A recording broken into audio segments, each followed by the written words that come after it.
Hey, how's it going? Yeah, it's been a while since my last video. I'm sure none of you missed my absence. Yeah, a lot has happened since, since October.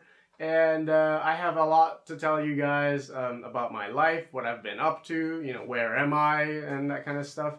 That's for another video. I have to figure out if I want to make videos with this in the background and this lighting and all that stuff. Maybe I'll put on some posters and stuff. Yeah, today I just want to talk about movies. It's a catch-up video of basically me talking about films that I saw from October 12th, like the second week of October to December. So yeah, I'll try to keep this video very short, yeah, let's talk about some movies. So I think this movie is technically brilliant, and Damien Chazelle has proved that he can make something that has nothing to do with music. And from the filmmaking standpoint, this is one of the best films of the year. The lunar sequence is absolutely breathtaking. It was shot on IMAX, and I saw it in IMAX, and it looked incredible. And whenever there's a scene that takes place inside of a space shuttle, it's really intense. The sound design is immaculate. But I have to say, I was emotionally disconnected from any of the characters. I really couldn't care about Neil Armstrong, partly because he is such a stoic character. And Ryan Gosling is really good, and there are some really good performances here. But overall, I kind of left the theater feeling cold. I didn't have this sort of cathartic experience that I was hoping to have. I think this is going to be a very divisive film, even among the fans of Damien Chazelle's works. I wasn't particularly surprised when I found out that the movie kind of underperformed. But if you love film and if you are a fan of his works, you should definitely check it out and make sure to have the best sound system possible. So this is exciting and unpredictable and very entertaining up to a point. I do think the movie is way too long. It's 2 hours and 20 minutes. It could have been just under 2 hours. And once the Chris Hemsworth character shows up and you find out that all this mystery and the build-up that the film was doing was going absolutely nowhere, the film did become less interesting for me, but it is very well made, it's well acted, it has some really nice character moments, and it has some fun conversations between the characters, so I say check it out. It's a thumbs up for me. So I'm not going to pretend like I know everything about this franchise because I've only seen the original Halloween and I saw that movie like 2 weeks before the new one came out. But I was pretty disappointed by the 2018 Halloween. I think there are so many throwaway characters who exist so the movie can take Michael Myers from one place to another. It relies too heavily on gore, which the original didn't do. It was all to do with the suspense and creating the sense of paranoia. And I thought Jamie Lee Curtis was kind of underutilized. They could have done so much with her story and with her character, but instead they decided to go with her granddaughter as sort of the protagonist. I don't know. I was not a fan. I understand some people, there are a lot of people that enjoyed the movie, but for me it was a disappointment. I had a great time watching The Sisters Brothers. I'm not the biggest fan of Western as a genre, but it had this contemporary feel that I really liked. Maybe it was because it was directed by a French filmmaker, but the cinematography is gorgeous. I really enjoyed the story. It was very engaging. It was very humorous. And it has some great performances. John C. Reilly and Joaquin Phoenix were fantastic. And Jake Gyllenhaal and Riz Ahmed were also great. And you should check it out. It's a 2 thumbs up for me. The Hate U Give was one of those films that I wish schools would make a school trip down to the cinema to see, because like 12 Years a Slave, this is a very important film. It's not going to change the minds of neo-Nazis and stupid right-wingers, but if you are a decent person who actually gives a shit about what African Americans go through in the United States, you have to see this movie. This is a really powerful film. I thought it was really great. So 2 thumbs up. You have to see it. The This movie was so charming. I had a smile on my face pretty much all the way through. And if this really is Robert Redford's final screen performance, I think that is a great send-off. It's a great way to finish a wonderful career that he had. I just loved it. 2 thumbs up, without a doubt.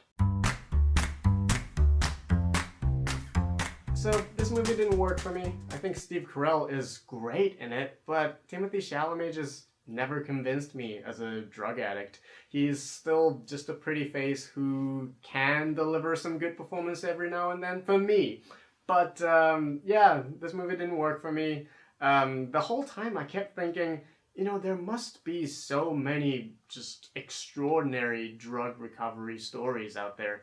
But why this one? Why does it have to be this story? I don't know, it just didn't work for me. So I know this movie is a huge hit. I know there are so many people that love the movie, but it didn't work for me. I don't like it. I love Queen. I love Freddie Mercury even more, but I am one of those viewers who found the historical inaccuracies really annoying. So I don't know, the last 20 minutes is very moving, but everything else is just so bland. It's a sanitized version of a story that probably didn't happen in the first place. I had a great time with Overlord. I think this movie is a lot of fun. The action sequence in the beginning of the film is really intense. It's very overwhelming. The sound design is amazing.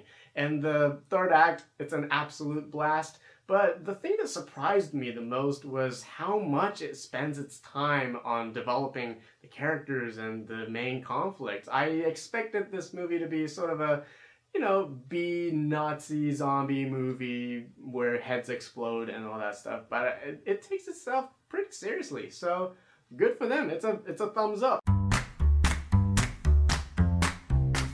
I loved Can You Ever Forgive Me? It's one of my favorite movies of the year. I think Melissa McCarthy is incredible, and Richard E. Grant is really great.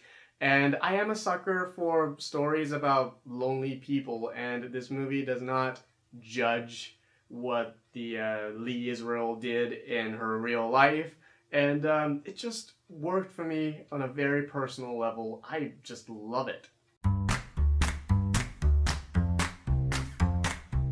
So all the criticism this film is getting, I totally agree. This is one of my least favorite films in the Wizarding World franchise, and there's an awful lot of characters explaining things to each other. And it does feel like one of those middle chapter films that doesn't really move a story forward. But I did enjoy watching this movie. I think visually this movie looks incredible. I love the visual effects. I love the design of the monsters. I love the costumes. I love the production design. I love this world because I am invested in this universe. I grew up watching the Harry Potter movies. So I enjoyed it purely on a surface level, but I totally agree with all the criticism this film is getting. So this is one of the few Netflix films that I saw. It's the new film by Paul Greengrass, and it's based on the true events that happened in Norway back in 2011, the terrorist attack that was organized by a white nationalist, and it's a tough watch. It's a must watch, but it is a tough watch.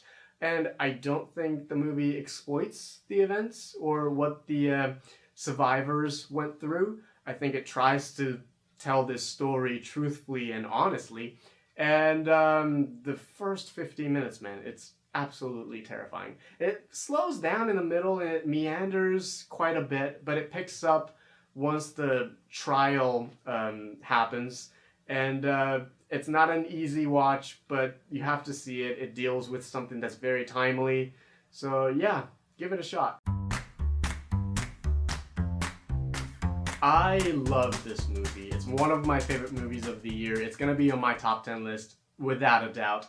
And if you go in thinking this is gonna be another Ocean's 8 type of movie, you're not gonna get that. This is a Steve McQueen movie. There are a lot of relevant political discussions and social issues going on in the backdrop of this film, and not a single bad performance from the cast, and the writing is so sharp. Hats off to both Gillian Flynn and Steve McQueen for their script, And I just thought it was great. I want to see it again because it's so empowering and exciting and very compelling. It's really great.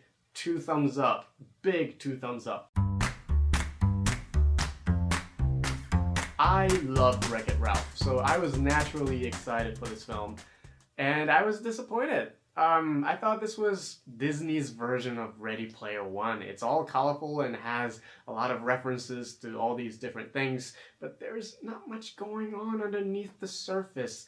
And I wish the film had the kind of emotional resonance that the last 5 minutes of this film has. So this movie is getting a lot of buzz, and I'm not surprised. This is an old-fashioned white savior story.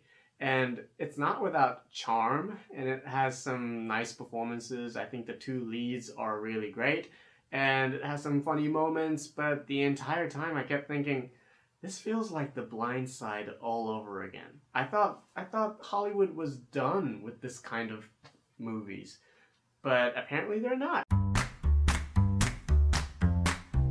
Creed 2 is awesome. I really enjoyed it. It makes me want to go to the gym and work out, and this movie makes the events in Rocky IV relevant. Like, who would have thought? I really enjoyed it. I don't like boxing, but this movie had me cheer, and it made me want to go, come on, get up, man, go beat that son of a bitch. I really liked the Ballad of Buster Scruggs, and I particularly liked the Tom Waits story, Buster Scruggs story, and Zoe Kazan's story. The other 3 stories are pretty good, although I'm not sure what the Liam Neeson one is doing. I don't know if they know what they're I don't know if the Coens know what they're doing with that story, but it's a really good anthology film. Private Life is great. If you haven't seen it yet, you should check it out. It's one of my favorite movies of the year. It's one of the funniest movies of the year. It's one of the most heartfelt films of the year. It has some of the sharpest dialogues I've heard all year. And Catherine Hahn, she is fantastic in this film. You should check it out. It's really great. It's a Netflix film. It's amazing. It's really great. So these are the films that I saw in the past 2 months. What did you think of these films? Let me know your thoughts in the comment section below, and yeah, I'll try to make sort of an update video about my life and all that kind of stuff and what I'm gonna do with this channel. Maybe I'll stop talking about movies and try to focus on something else, or do something else completely different. Maybe I'll get rid of this channel. I don't know. I'll just make another video. So yeah, I'll see you guys very soon.